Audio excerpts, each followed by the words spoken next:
Jaallatamoo saba waaqayyoo biyya keessas biyya hambaa jirtan hunduma keessan sagalee waaqayyoo keessaa iddoo tokko dubbisuudhaan yeroo kana nagaan isin gaafadhaa. Akkas jedha dubbii waaqayyoo. Nagaan waaqayyoo inni hubannaa nama hundumaarra caalu karaa Kiristoos Yesuus garaa keessan hin eegaa haa eegu jedha.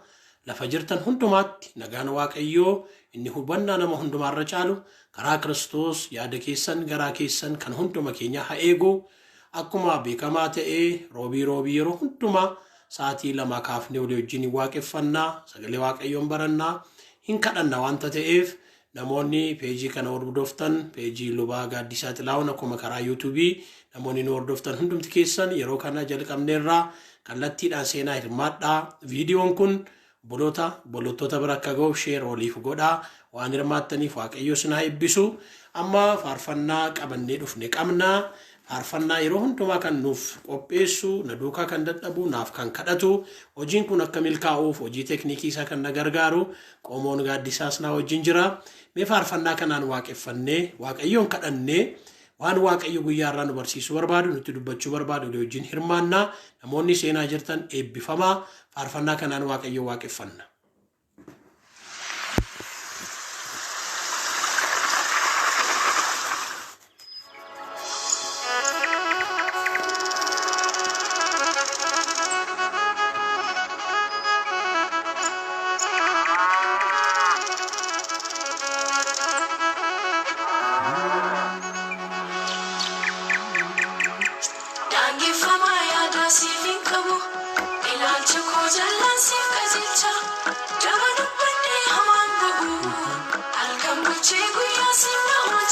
Amen.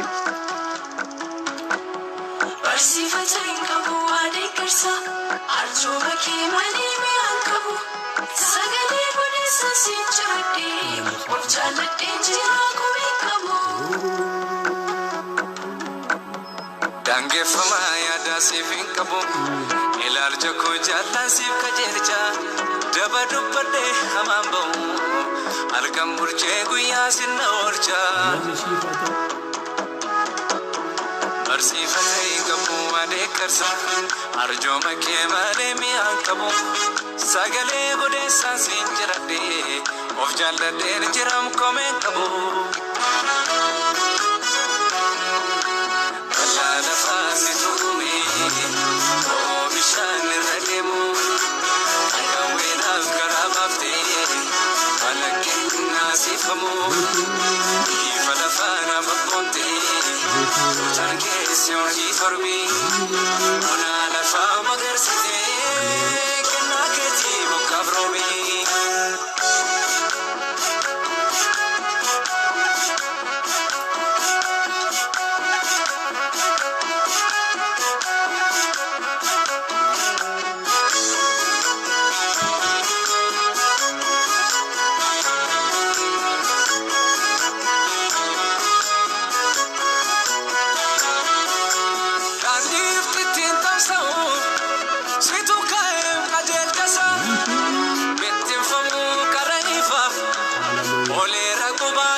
Jesus.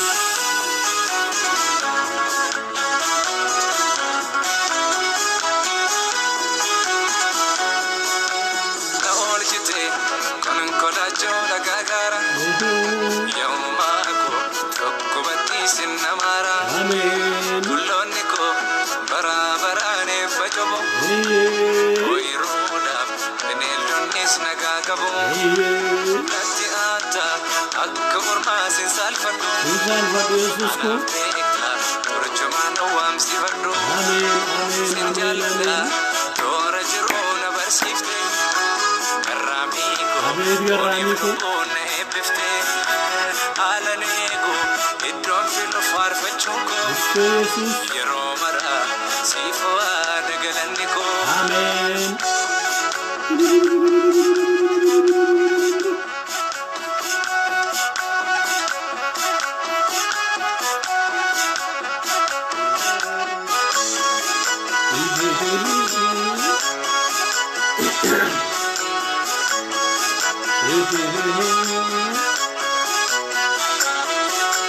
Hundee lafaasitu dhaabe safartuu saafii murteesse burqituu galaanaa tolche Amen Yesus. ogummaan kee gaffageesse karri du'aa siin nagaa sodaachisuus saasiif miti sagaleedhaan gaggeessite bakkakkaayyoo abboomtaati Amen Yesus. kanan qabu faaruu keeti Amen amen.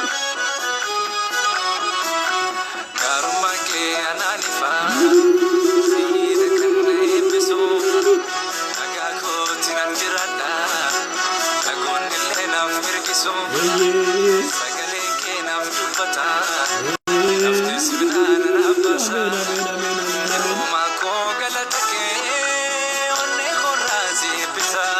Eebbifame Yesus.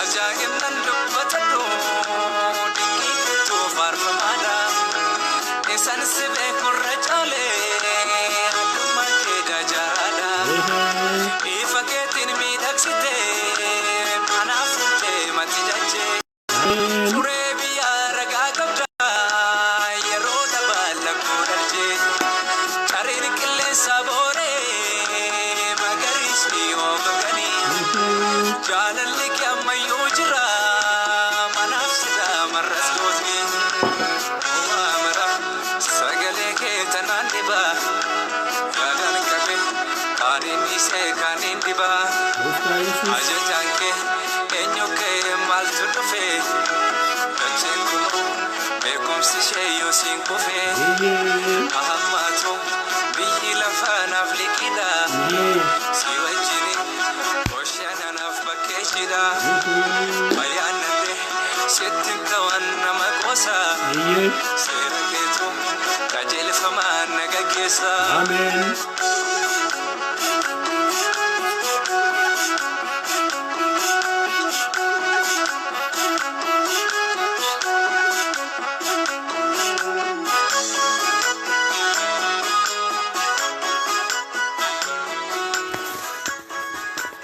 Hallelujah, hallelujah, hallelujah. Mucaa keenya jennaa boleessa keenya damee qaaduu waaqayyo baay'isee guddisee si haa eebbisu. Dhaloota waaqayyo bara kana kaase keessaa mucaan kun isa tokko faarfannaa akkasii waaqayyo afaan isaarra kaa'ee faarfannaa isaan waaqeffanne namoonni baay'een galtanii seentanii dubbii waaqayyo dhagaa waaqeffachaa jirtu. Maqaa keessan himee fixuu hin danda'u isin namoota baay'eedha eebbifama. Mata duree akkas jedhu irratti torban arfaffaa sagalee waaqayyoo wajjin barachaa jirra. Lolatti jabaadhu wallaansootti cimi waan jedhu karaa peejii kana karaa yuutuubii kana walii wajjin ilaalaa jirra. Wallaansoon keenya lolli keenya eenyu wajjin akka ta'e kanaan dura ilaaleerra yuutuubii keenya keessa galtanii ilaaluu dandeessu. Gadi fageenyaan dubbanneerra. Lolli keenya inni guddaan seexanaa wajjin akka ta'e seexana isa haxxee seexana isa wallaalchifatu seexana isa sobo wajjin akka ta'e ilaalleerraa seexana isa aarii qabu seexana isa nu gingilchu wajjin akka ta'e mata duree kana irratti sagalee waaqayyoo ilaalaa turre namoonni yuutuubii keenya irra galtanii argachuu dandeessu. Torban irraa immoo lolli keenya wallaansoon keenya eenyu wajjin isa jedhu humnoota haboo qaban gooftummaa qaban warra bantii waaqaa keessa jiraatan wajjin akka ta'e ilaalleerra. Ilaa kana hubadhaa humna jedhaa haboo qabu gooftummaa qabu humnoota haboo qabu gooftummaa qabu. kanarratti ilaalleerra. Lammaffaa immoo macoota afuurota hammeenyaa. Isaan kun silaa wal qabatee jira malee wanta bal'aadha. Macca saraawit baay'ina qabu jechuudha. Cifraa allahu macoota afuurota hammeenyaa. Afuurota moo lolli kun lola afuuraati. Afuuraan waa hojjetu. Afuuratti fayyadamu. Afuuraan gargaaramu. Hammeenyaan guutamanii adeemu. Egaan isaan kana loluuf immoo mi'a lolaatu nu barbaachisaa jenne. Kanaaf amantootaa mi'a lolaatu nu barbaachisaa hidhachuu qabnaa, fudhachuu qabnaa isa jedhu wajjin ilaalle. Mi'i lolaa, meeshaan lolaa inni kan Waaqayyoo isattamiiti. Maaliin lolla gaasa kana? Mi'i lolaa keenya maal fakkaata? Meeshaan lolaa keenya maal fakkaata? Arra immoo kan nu wajjin barannu arraa kaafnee 7-2-3 kan nu wajjin ilaallu immoo waa'ee meeshaa waraanaa keenya kanaati. Waa'ee mi'a waraanaa keenya kanaati. Waaqayyoo sagalee isaa akka nu barsiisuuf walii wajjiniin hin kadhannaa, galateeffachaa kadhanna. Abbaa keenya, gooftaa keenya, bara hamaa bara du'ii baay'ate kana keessa nu jiraachiftee har'aan nu geessetta, galanni siif haa ta'u. Karaa yaa gooftaa peejii kana, karaa yuutuubii kana namoota galanii dubbii kee dhaggeeffachaa jiran hundumaaf, yaa Waaqayyo namoota viidiyoon kun bira ga'u hundumaaf waa'ee isaaniif maqaan kee haa eebbifamu. Haala kana sin nu mijeessi, akka kanatti dubbii kee akka walirraa barru, akka wal barsiifnu, akka walirraa dhageenyu, akka wal dhageessisnu waan gooteef ulfaadhu. Anaaf mana koo sarraan geesseetta si haa galatu. Galgala kana nu waaqeffamteetta, ammas sagalee kee gara keenya kottu nuuf kadhatami. Namooti lola garagaraa, wallaansoon garagaraa jireenya isaanii irra jiru maqaa Yesuusiin yeroo kana kaasanii bilisa habaan jalqabnee hamma xumurrutti nu wajjin ta'i. Sagantaan kun ulfina keef haa ta'u maqaa Yesuusiin ameen. Nuyi loltuudha. Loltoota Kiristoos Iyesuus gooftichaati. Nuyi loltoota Kiristoos Iyesuus gooftichaati. Akkuma beektan loltuun immoo namoota biraarraa yookaan namoota siviilii ta'anirraa adda kan isa baasu hidhannoo qaba. Hidhannoo qaba loltuun. Beektu isa kana namoonni bara dargii keessa turtanis beektu, bara yaadeegii bara wayyaanee keessas beektu, yeroo adda bilisummaa Oromoo tures beektu, loltuun kamiyyuu hidhannoo qaba. Macaafni qulqulluun akkas jedha. Ximootiyoos isa lammaffaa boqonnaa 2 lakkoofsa 3 akka jedha Phaawulos Ximootiyoosiin akka loltuu Kiristoos Yesuusitti dhiphina sana keessaa qooda qabaadhu jedha. Akka loltuu Kiristoos Yesuusitti irra deddeebi'ee Phaawulos Ximootiyoosiin jala muree kan inni hubachiisu barbaadu akka inni loltuu ta'e, lola kanatti akka inni jabaatu itti hima.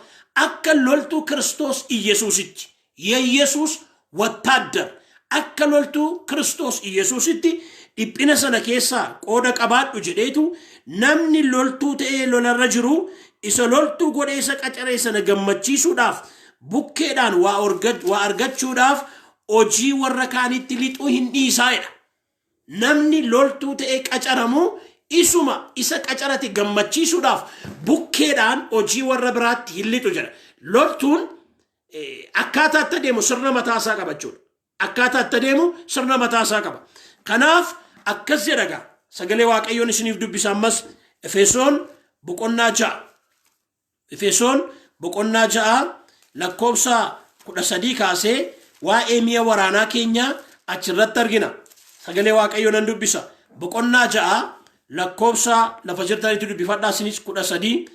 Kanaafis guyyaa hamaa sanatti mormitanii ittiin qabu mi'a guutummaatti hidhattan sanaanis lolatti dhaabbachuu akka dandeessanitti mi'a lolaa isa kan Waaqayyoo fudhadhaa jedha.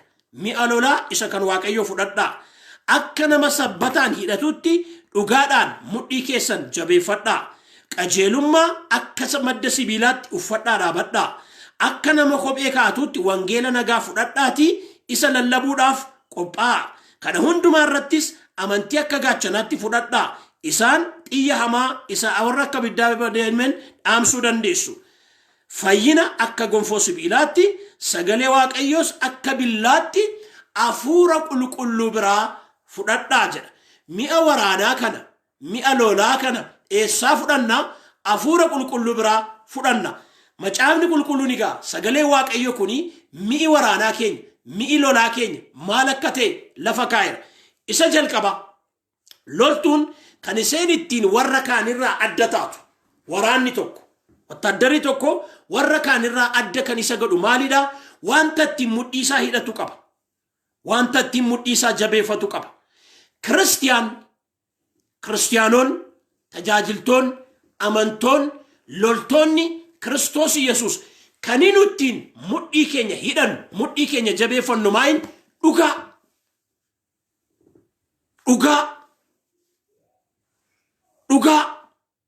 Nu biratti warra amannu biratti, warra gooftaa qabnu biratti, warra kan gooftaa taane biratti, warra loltuu Kiristoos Yesuus taane biratti dhugaan nu biratti dhugaadha.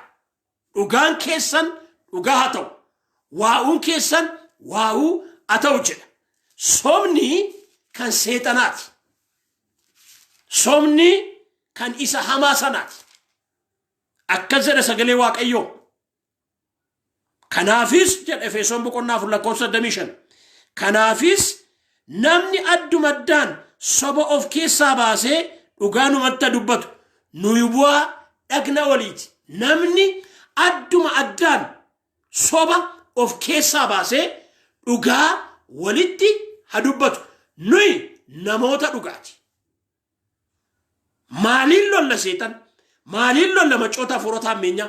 Maaliin lolla isa haxxee sana yoo jennu mi'i waraanaa keenya inni jalqaba, inni angafni dhugaadha. Sin eebbisa, ofii koos nan eebbisa namoota nan hordofaa jirtan. Waaqayyo nama dhugaa si haa godhu. Waaqayyo nama dhugaa nu haa godhu. Yesuus Kiristoos gaaf tokko Naatinaa'el faatu gara isaa dhufe. Yeroo isaan fidan isa jalqabaa ol argu akka jedhe ilaa nama Israa'el nama dhugaa. Haxxummaan, jallinni, hammeenyi keessa kan hin jirre. Waaqayyo keenya Waaqa dhugaati. Dhugaa wajjin dhaabata. Dhugaa bira dhaabata. Dhugaa jaallata. Maaliin lolla? Dhugaadhaan lolla. Seexannoo abbaa sobaati. Abbaa sobaati seexan. Hin soba seexanni jiru. Yeroo sobu moo garaasaa keessaa sobaa'edha. Nan dubbisame. Wangeela Yohaannis boqonnaa 8 lakkoofsa 40. Isin kan abbaasa tokkooti. Kan seexanaati. Kajeellaa hamaa isa abbaan keessan gochuun feetu. Jalqabumaa jalqabee inni sun ajjeesaa ture. Dhugaan isa keessa waan hin jirreef inni dhugaarran dhaabbanne. Inni sobaadha. Abbaa sobaatis. Kanaafis yommuu sobu isa garaasaa keessaa dubbata. Seexanni hin soba. Abbaa sobaati. Yommuu sobu immoo isa garaasaa keessaa dubbataa jedha. Soba maaliin moona? Dhugaan jiraachuudhaan, dhugaatti jiraachuudhaan, dhugaa dubbachuudhaan moona. Alaama sirran deebi'a afaan koo irratti jabaatee jira. Bara sobi baay'ate kana keessa. Bara sobi ol maru kana keessa inni guddaan, inni beekaan siyaasa jedhee bara sobu kana keessa lafa jirtutti Waaqayyo nama dhugaa si haa godhu. Amanaa dhugaa, kiristiyaana dhugaa, obboleessa isaa kan hin sobne, obboleettii isaa kan hin sobne. Yommuu sobnu hojii seexanaa babal'isaa jirra. Hojii hafuura hamaa babal'isaa jira. Hojii isa jallaa sanaa babal'isaa jira. Yommuu dhugaa dubbannu garuu seexana karaa dhawwachaa jira. Yommuu dhugaa mul'ifnee dubbannu seexana karaa dhawwachaa jira. Kanaa nun ittiin lollu mi'i keenya inni jalqabaa maalidha yoo jettanii dhugaa. Dhugaa Phaawulos akkas jedha. Warri nu dura turan akkas jedhu. Qorontos lammaffaa boqonnaa 4 lakkoofsa 1 kaasee sagalee Waaqayyoo nan dubbisa. Isa kanarratti isiniin kadhadha. Akkas jedha. Kanaafis akkuma araara Waaqayyoo fudhannetti hojii harkaa kanaa hojjechuudhaaf abdiin kutannu. Waan yeellaasisaa namni dhoksaatti hojjetu dhiifneerra. Hello. Waan yeellaasisaa namni dhoksaatti hojjetu dhiifneerra. Haxxummaadhaan hin hojjennu. Dubbii Waaqayyoo hin micciirru. Nuyi mul'afnee dhugaa dubbachuudhaan fuula Waaqayyoo duratti yaada garaa namootaatti of hin dhiyeessina. Lakkoofsi 2 akkas jedha. Nuyi mul'ifnee dhugaa dubbachuudhaan obboleettii koo, obboleessa koo, kan gooftaa kan taate kan waaqayyo kan taate loltuu Kiristoos Iyesuus kan taate lafa jirtutti dhugaa dubbadhu. Dhugaa say, dhugaatti farad, dhugaatti murtees, dhugaatti jiraat, dhugaaf gatii baas, dhugaaf aarsaa kaffali. Nuyi mul'ifnee dhugaa dubbachuudhaan fuula waaqayyo duratti yaada garaa namootaattis of mul'ifna. Mi'i waraanaa keenya inni jalqabaa maayin? Meeshaan kiristaanotaa, meeshaan amantootaa inni jalqabaa maayin? Dhugaa. Naniyya kana bara kana keessa yaa dhugaa mul'adhu. Addunyaa kana irratti yaa dhugaa mul'adhu. Lafa kana irratti yaa dhugaa mul'adhu. Kan yaa dhugaa eessa jirta? Dhugaa. Maaliin beekamna lafa deemnutti? Dhugaa. Yeroo tokko namoonni tokko akkas sobanii ka'aniitu shawwadeen darbe. Sobdee darbite maal shawwadde? Soba. Afaan araadaa gochuu keenya malee soba. Sobanii ka'aniitu siyaasa jedhu. Hin sobin nama waaqayyo taanaan. Meeshaan waraanaan keenya inni jalqabaa dhugaadha. Sobni kan abbaa sobaa kan seexanaati. Kan isa hamaa sanaati. Hamoos boqonnaa 4 boqonnaa 5 lakkoofsa 14-16 akkas jedha. Kayda dubbii waaqayyoo. Isin akka jiraattanitti wanta gaarii barbaadaa malee wanta hamaa gochuun barbaadinaa. Yoos akkuma isin jettaniin ta'a. Waaqayyo gooftaan maccaas dhugumaan isinii wajjin hin jiraata. Wanta hamaa jibbaa, wanta gaarii jaalladhaa. Walga'ii karra dallaa keessanii keessatti dhugaan jabaatee akka dhaabatu godhaa. Dhaabaa dhugaa. Yommus waaqayyo gooftaan maccaa sanyii Yoosef keessaa warra afanitti araara in agarsiisa. Dhugaan jabaatee akka dhaabatu godhaa iddoo jirtanitti. Lafa waaqayyo isin kaa'et, lafa waaqayyo isin erget dhugaan jabaatee akka dhaabatu. Dhugaan birmaduu nama baafti. Dhugaan Kiristoosidha. Kanaaf nurraa maaltu eegama? Dhugaa. Alaana keessaa iyyaa jira kun ammayyuu jiran. Hafuurri qulqulluun na keessaa iyyaa jira. Ya dhugaa mul'adhu. Lallaba raajii abbaa mul'ataa warra biyya bushitanii faarfata ana dabalatee amantoota dhugaa dubbadhaa. Dhugaan jabaatee akka dhaabatu barbaada. Dhugaa kaasaa do'aarsaar pulpeettiir mana murtii keessa biyya keessa lafa jirtanitti dhugaaf gatii baasaa aarsaa kaffalaa. Loltoota Kiristoos Iyesuus kan isaan ittiin mudhii isaanii jabeeffatan hidhatanii adeeman hidhannoon isaanii inni jalqabaa dhugaadha. Irran deebi'alaa haalelluuyaa. Warri amantanii fudhachaa jirtan karaa peejii kanaa karaa yuutuubii kanaa namoonni na ordofaa jirtan waaqayyo nama dhugaa siyaa godhu. Dhugaatti siyaa guddisu kiristiyaana dhugaa. Anaaniyaaf Saphiiraanii kan isaanii du'a yeroo malee du'anii maal godhaniiti? Hin soban. Hin soban. Sila semmuun dubbisu sagalee waaqayyo kun na dhuba ture. Meenan dubbisa. Dubbii waaqayyo kan. Ergamootaa boqonnaa 5. Namichi Anaaniyaa jedhamu tokko ture. Inni haadha manaa isaa Safiiraa wajjin walii galee lafa qaban tokkoon gurguratan. Walii galanii horicha garuu dhokfatan. Gar tokko fidanii ergamootatti kennan. Kaanis immoo maree haadha manaasaati waan godheef isheen gaarii gootee beekte. Kanas maree haadha manaasaati waan godheef gaarii gootee beekti turte. Phexros Anaaniyaan ati hafuura qulqulluu sobduu fi horii araddaa keetti gurgurte keessaa akka dhoksituuf maaliif seexanni yaada garaa kee keessa guutee? Ila wanta kana mee dhaggeeffadhaa. Jaroonni kun lamaan waan qaban gurguratan. Waan gurguran kana immoo mana waaqayyootti fidu turan iturraan hambishin. Waliin mari'atanii garuu keessaa hambifataniitu mareedhaan godhan kan. Waliigaltee yeroo tokko maree maan somna. Waliigallee maan somna. ajanda qabannee soomna.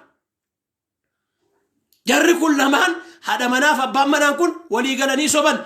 Yommuu isaan soban sana garuu Phexrostu argu malee Hafuurri Qulqulluun hin arga.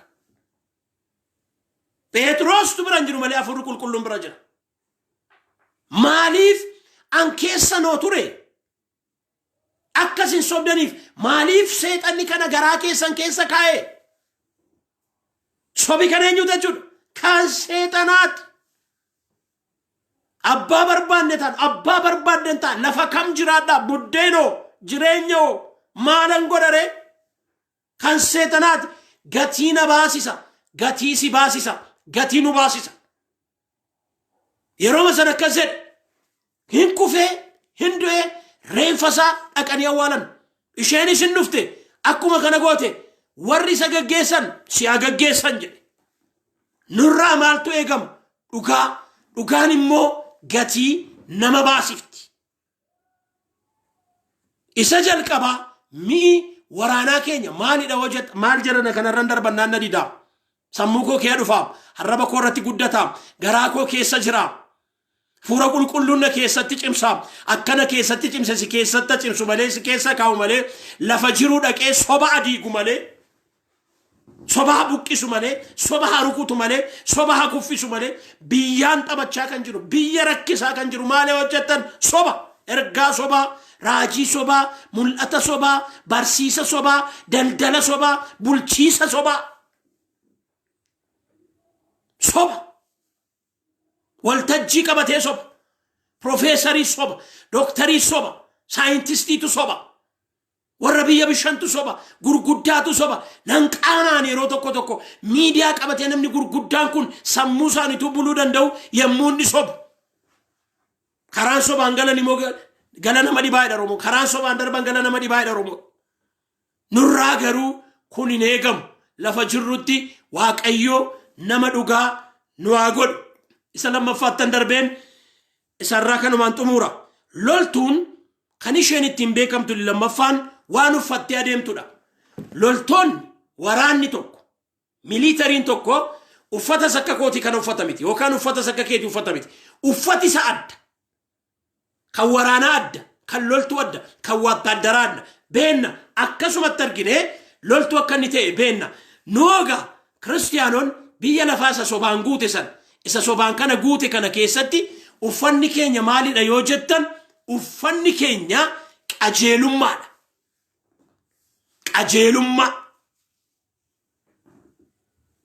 Qajeelummaa uffannee addunyaa kana keessa kan hin naannoof addunyaa kana keessa kan hin adeemu waajjira keenya ta'u mana barumsaa keenya ta'u lafa tajaajillu haa ta'u hiriyoota keenya gidduu haa ta'u biyya lafaa isa kana keessa kan hin ittiin deddeebinu maal qajeelummaa jechuun maal jechuudha? Jallina jibbuudha. Akkas jedha macaafa faarfannaa 45 naafa ta'u kun siifa ta'u kun nuufa ta'u kun macaafa faarfannaa 45 lakkoobsa 7 gubbaarraa dubbii Waaqayyoon dubbisa akkas jedha. Ati qajeelina jaallattee jallina jibbite. Kanaaf Waaqayyo gooftaan kee dibata gammachuu si dibe. Hiriyoota kee akka caaltu godhe. Hallelujah. Maal jedha? Ati jallina jibbite. Qajeelummaa jechuun maal jechuudha? Jallina jibbu, jallina mormu, jallina dura dhaabachuu, jallina fudhachuu didu, jallina irratti ka'u, jallina irratti fincilu, jallina hin ta'u jechuudha. Yommuu sana ati qajeelummaa jaallattee jallina jibbite. Kanaaf Waaqayyo gooftaan kee dibata gammachuu si dibe. Yommuu qajeelummaatti jiraattu gammachuu qabdu. Karaa qajeelaa hojjettee yommuu argattu, karaa qajeelaa hojjettee yommuu dalloo sooromtu, karaa qajeelaa argattee yommuu argattu gammachuu qabda. Jallinaan fidde taanaan garuu, jallinaan argatte taanaan garuu waan fedhe jalaa yoo baate sammuu kee jalaan baatu. Ka illiinaa qas attaamaltum, ka waqasa attaamaltum, situma, sireeba, sirakkisa, na'aa jiraatta, birrachaa jiraatta gammachuu siin kennu akkatitti fidde beekamaadha waan ta'eef beektaat nama dhossitee yoo goote iyyuu beekta. Kanaafoo qajeelummaa jaallattee jallina jibbite waaqayyo gooftaan kee immoo dibata gammachuu si dibe kana duwwaa miti hiriyoota kee akkati caaltu godheedha. Hallelujah. Yommuu qajeelummaatti jiraattu namaan gad hin taatu. Yommuu qajeelummaan itti jiraannu namaan gad hin taatu. Dibata caalu, ayyaana caalu, humna caalu, isa caalu waaqayyo jireenya keenya keessatti jireenya keenya irratti gochaa deemna. Egaa loltoota Kiristoos Yesuus irraa kan barbaadamu uffannee kan nun adeemu nurra jiru. Laabbi ammas hin dhufe garaa koo keessa guutee jira. Waaqayyo uffata kana sitti hawwisu natti hawwisu. Hallelujah, hallelujah, hallelujah. Lafa jirrutti qajeelummaa nutti hawwisu waaqayyo jallina jibba. Akkas jedha. Faarfannaa macaafaa Amoos boqonnaa 5 lakkoofsa 81 kaasee meelan dubbisa dhaggeeffadhaa. Waaqayyo gooftaan ana ayyaana ayyaaneffachuu keessan nan jibbe. Sabi kun ayyaana jaallata. Waa'ee isaa nan dhiise.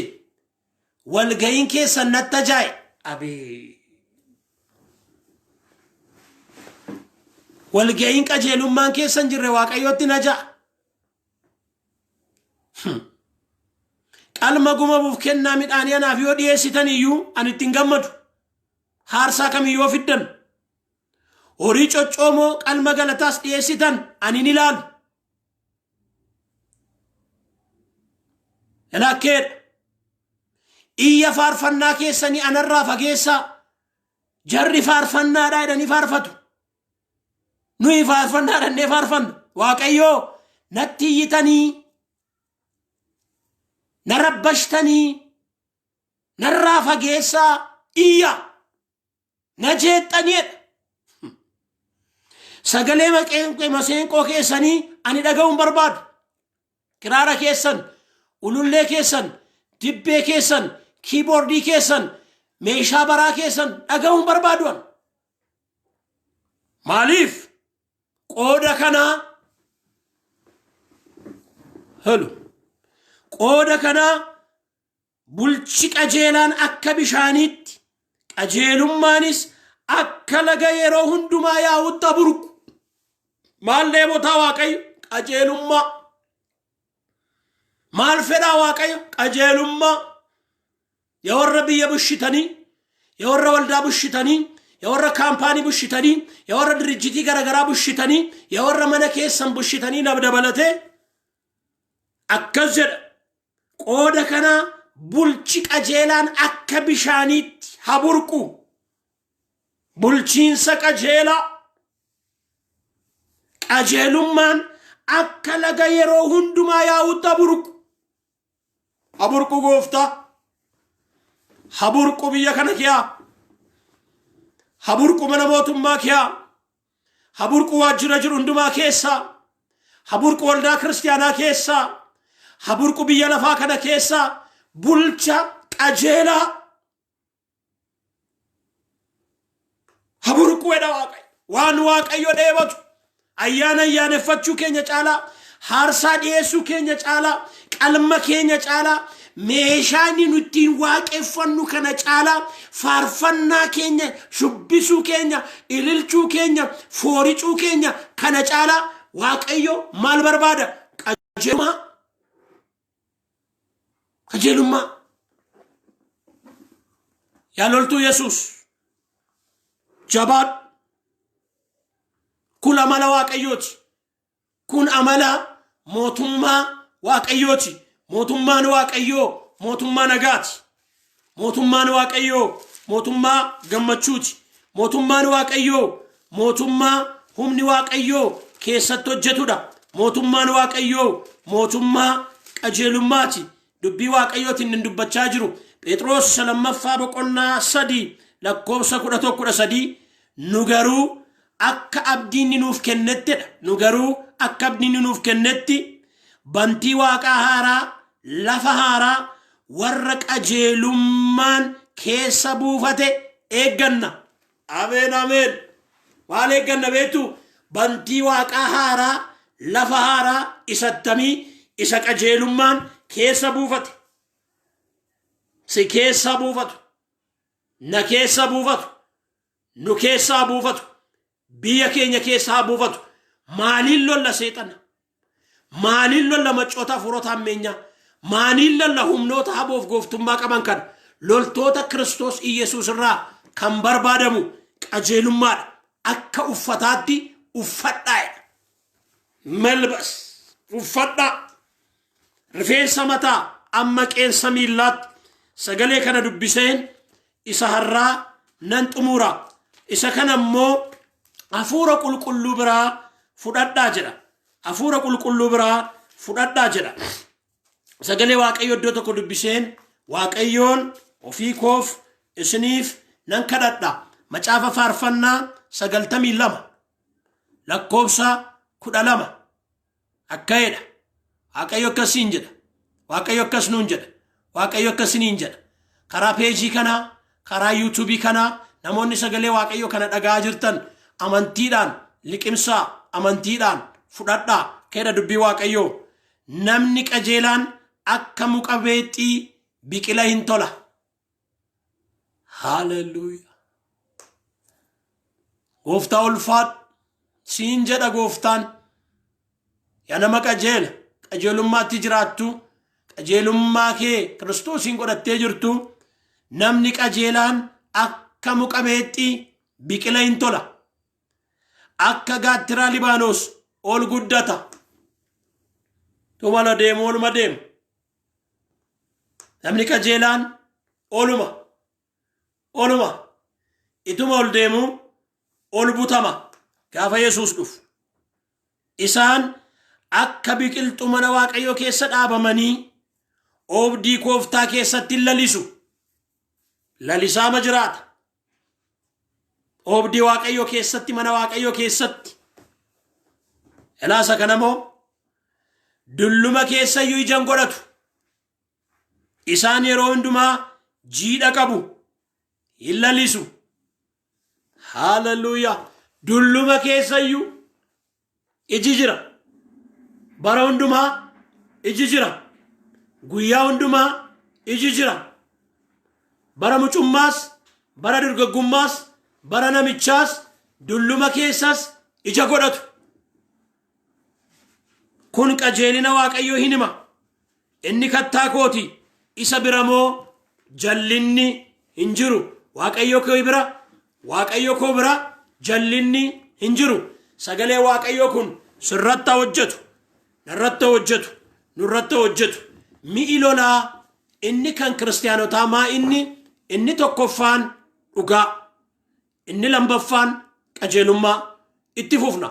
Torbanarraa itti fufna sagalee Waaqayyoo kana walii wajjin dhaga'u. Meeroo kana moo lafa jirtan ittiin kadhanna. Karaa peejii kana namoonni galtanii jirtan, yuutuubii kana namoonni seentanii jirtan, mee Waaqayyoon walii wajjin kadhanna. Waaqayyoo nama dhugaa akka inni nu godhuuf. Waaqayyoo dhugaadhaan mudhii keenya akka inni nu hidhuuf. Har'aa kaasee soba nu keessaa akka baasuuf, soba of keessaa baasa akka jedhuuf. Akka jedhu. Yaada keenya, laphee keenya, garaa keenya irra bakki abeet. Waaqayyoo soba haari'atu. Mee kadhadhaasinis. Sobi hakuuf. Sobi kan diinaati. Sobi kan seexanaati. Waltajjii kamirraayyuu, dirree kamirraayyuu, miidiyaa kamirraayyuu sobaan mormaa kadhanna. Dhugaan jabaatee akka dhaabatuuf kadhanna. Nama dhugaana godhedhaasinis. Faarfataa durii tokko jira. Tasfaayee Gabbisoo በእውነታ አሳድገኝ ጌታ ሆይ በፍቅር በከንቱ መታበያችን ይቅር በእውነት አሳድገኝ ጌታ ሆይ በፍቅር ኡጋቲ ነጉዲሽ በባኒ ሞከዘ የዱጋ ሙለዱ ደበርሴሲ ከኔ ኬሳን ቀቡ ጀዴ ማፈር ከዲቀታ ዱጋኖን ዱበታ ዱጋን አፋን ቀባ አባ ጋሪ ሚቹ ዱጋ ተክሲያ መነማ teessoon kee teessoo qajeelummaati. Barcumni kee barcuma qajeelummaati. Firdiin kee firdii qajeelaadha.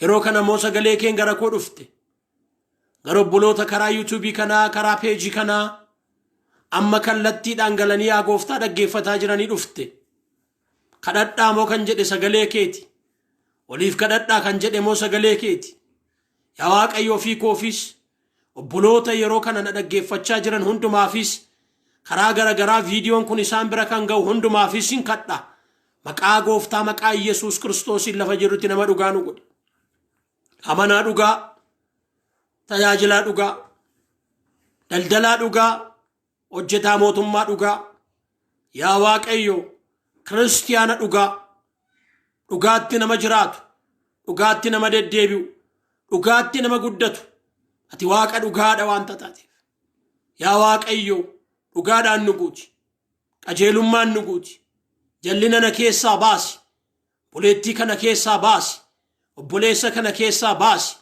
yaa gooftaa si kadhanna jallina biyya keenya keessaa baasi lafa keenyarraa harii kadhadhaa meesha kana isinis kadhaa lafa jirtanitti Waaqayyo jallina haariu Waaqayyo firdii qajeelaa halaatu dhugaan jabaatee akka dhaabatu haa godhu Waaqayyo qajeelummaan jabaatee akka dhaabatu akka burqu haa godhu Waaqayyo meen kadhan amma libsuu ijaatti Waaqayyo waa gochuu danda'a maal beekta galgala kana Waaqayyo waan inni godhee bulu halkan tokkotti Waaqayyo firdii laachuu danda'a halkan tokkotti Waaqayyo dhugaa mul'isuu danda'a galanni isaaf haa ta'u yaa Waaqayyo hin danda'a Waaqayyo simbiraa ganama kan ta'e nu biraa halkan kan ta'e waan Waaqayyo yeroo kana hojjetu hin beektu kadhadhu yaa Waaqayyo firdiin jallinaa haa galagalu dhugaan haa mul'atu dhugaan haa mo'u dhugaan iddoo haa qabatu maqaa gooftaa maqaa Yesuus Kiristoosiin soomni mana mootummaa keessaa soomni waltajjii waldaa kiristiyaanaarraa sagalee keessa dhugaa kanaan dubbii keessa dhugaa kanaan wangeela dhugaa kanaan maqaa gooftaa Yesuusiin kan ari'atame haa ta'u kan ari'atame haa ta'u kan ari'atame haa ta'u kadhaaka seexanaan mormaa hidhameera Waaqayyotti dhiyaadhaa jedhameera inni sin dhiiseen baqata jedhameera si dhagaa yeroo kana Waaqayyo galgala tokkotti Waaqayyo dhugaa mul'isee buluu danda'a galgala tokkotti Haamaaniin hin qaaneesse Mardookiyoosiif garuu hin farade Waaqayyo Haamaaniin hin qaaneesse Mardookiyoosiif hin farade Waaqayyo amma libsuu ijaatti Waaqayyo waa gochuu danda'a Haamaan isa hojii sobaa hojjetudha fannoonni qopheesse isatti deebise isumatti galagashe namni dhugaa sun garuu du'atu irra darbe saba isaarras hin darbe waa Waaqayyo na dubbachiisin isin dubbadhala saba isaarras isarras firdiin du'aan sun fannoon du'aan sun hin darbe isa isaaf qopheessetti deebi'e hin deebisa Waaqayyo dhugaadhaan dhaabadhu dura isaati dhugaa dubbadhu ati dhugaaf falmi ati dhugaaf jiraadhuti lafa jirtutti fannichatti deebise haalelluuyaa isumatitti rarra'e isumatitti fannifame isumaaf ta'e in arga Waaqayyo galmee gaggala gashe irriba dhawwate maal beetta irriba dhawwata galmee kana ilaali jedha namni dhugaa badeen badu kufeen badu miidhamee nafu cabee nafu du'a dingata akka tasaandu yaa Waaqayyo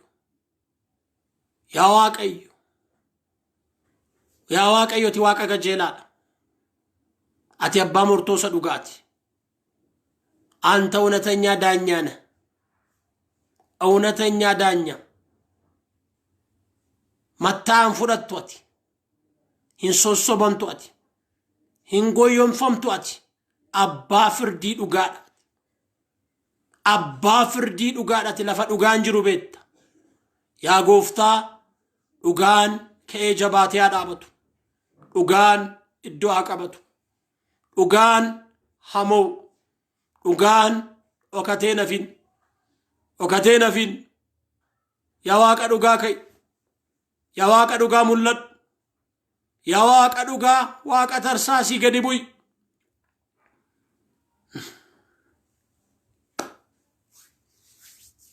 obboloota koo sobi baay'ateef dhugaammoo sobi iddoo qabateef dhugaammoo sobi tifoozoo baay'ee qabaateef dhugaammoo sobi miidiyaa baay'ee qabaateef dhugaammoo hin jedhamini sabi keenya qallateeyyuu dhugaan hin citu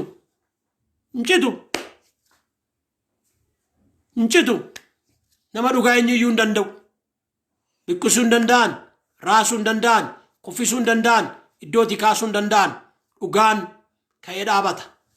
Yaa Waaqayyoo galanni siif haa ta'u. Karaa peejii kanaa karaa yuutuubii kanaa namoota gooftaa sagalee kee dhaga'aa jiran hundumaaf ofii koo dabaladhee sin kadhaa akkas nuun jette dhugaa mudhii keessanii dhadhaa qajeelummaas akka uffataatti uffadhaa dhaabadhaa isaan seexana sana mo'uu dandeessu hafuura hamaa sana mo'uu dandeessu machoota hafuurota hammeenyaa sana mo'uu dandeessu hidhannoon keessan kan keessan isa kanaan namoota addunyaarra jiran warra nan beekne irraa adda baatu jettee yaa gooftaa qajeelummaadhaan dhugaadhaan adda baane akka jiraan anas gargaari bolootaaf obbolootota karaa kana dhaggeeffachaa jiran hundumaa ati isaan gargaari sagalee kanaan hojii hojjedhu yaa Waaqayyo namoota dhugaa konna jalaa dhokate jedhaniif dhugaa isaanii baasi dhugaa konna jalaa jallate jedhaniif dhugaa isaanii baasi yaa Waaqayyo ati baasi yaa Waaqayyo ati faradiif ati firdii laadhuuf waan isaan irratti qophaa'e waan hamaa irraa kaasi yaa Waaqayyo isa isaaniif qophaa'e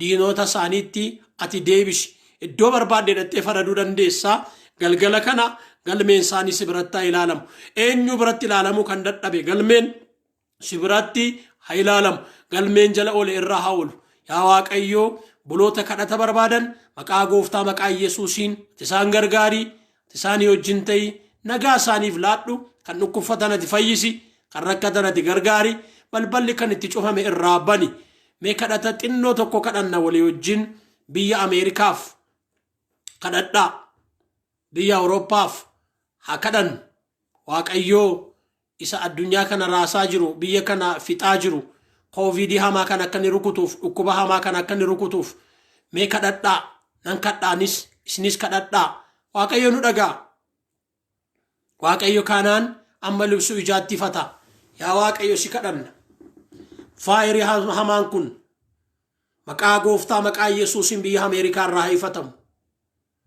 maqaa Yesuus Kiristoosin biyya Ingiliz irraa haifatamu maqaa Yesuus Kiristoosin Kanaadaa irraa Awustiraaliyaa irraa haifatamu Awurooppaa keessaa maqaa Yesuus Kiristoosin haifatamu Afrikaa keessaa biyya keenya kana keessaa haifatamu amma immoo bifa jijjiiratee humna dabalatee kan ka'e hafuura hamaatti gargaaramaa kan jiru kun hafuura warra illuminaantii wajjin ol hidhatee kan jiru hafuura warra gee wajjin ol hidhatee kan jiru hafuura warra 66 wajjin ol hidhatee kan jiru yaa Waaqayyo sin kadhaa maqaa gooftaa maqaa Yesuus Kiristoosin lafa jirutti kan kufe haa ta'u yaa gooftaa isa hamaa sanarraa akka isaan hedduuf jette mini warra kan keetiitti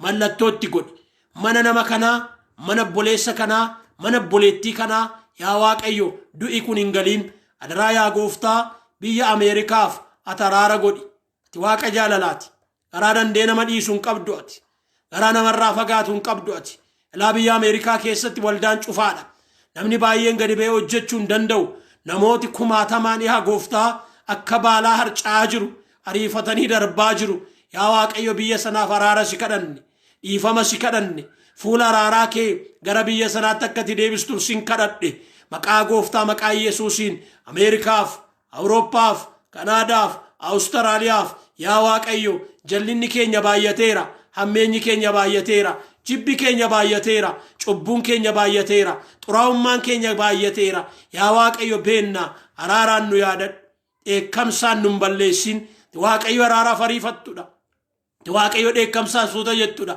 ati Waaqayyo du'a nama cubbamaa hin fedhena deebi'aa jiraadhaa jettaa hin deebinaa nu deebisi hin fayyinaa nu fayyisi yaa gooftaa biyya Ameerikaa araaraan yaadadhu dheekkamsa kana ati irra dabarsi amantoota achi jiran tajaajiltoota achi jiran obbolootaaf obboloottoota firoota achi jiran hundumaa wajjin harki kee haa ta'u hamaa kana jala isaan dabarsi bara mo'ichaa bara ulfinaa bara eebbaa ati isaaniif fidi. Waaqayyo lafa isaan jiranitti ati wajjin ta'i, nu wajjiniin ta'i. Tajaajila kana mootii yeroo hundumaa eebbisi. Waaqayyo isna eebbisu. Namoonni karaa peejii kanaa yeroo hundumaa roobii na hordoftan, namoonni karaa YouTube keenya na hordoftan, adaraa keessan isiniin ittiin himaa. Biyya Ameerikaaf, biyya Awuroopaaf, biyya Kanaadaaf kanadhaa namoonni baay'ee dhumaa jiru. Warri biyya hambaa jirtan immoo biyya keenyaaf nuuf kadhadhaa. Kadhataan wal bira hadhaabannu, waliif hakadhannu. Peejii kana immoo like godhaa, comment godhaa, follow godhaa. Yoo fedha keessan ta'ee YouTube keenyas subscribe godhaa. Namoota baay'ee bira argaa kun akka ga'u godhaa. Waaqayyo sinaa eebbisu. Yeroo hundumaa na wajjin kan dadhabu qomiidha. Qomoo Waaqayyo eebbisu. Yeroo kana immoo garaa keessan, harka keessan gara Waaqayyootti ol fudhaa. Akka luba Waaqayyootti isinin eebbisaa. Eebba fudhadhaa. Waaqayyo sinaa eebbisu, sinaa eegu. Waaqayyo fuula isaa isiniif haa ibsu, isinitti haa araaramu.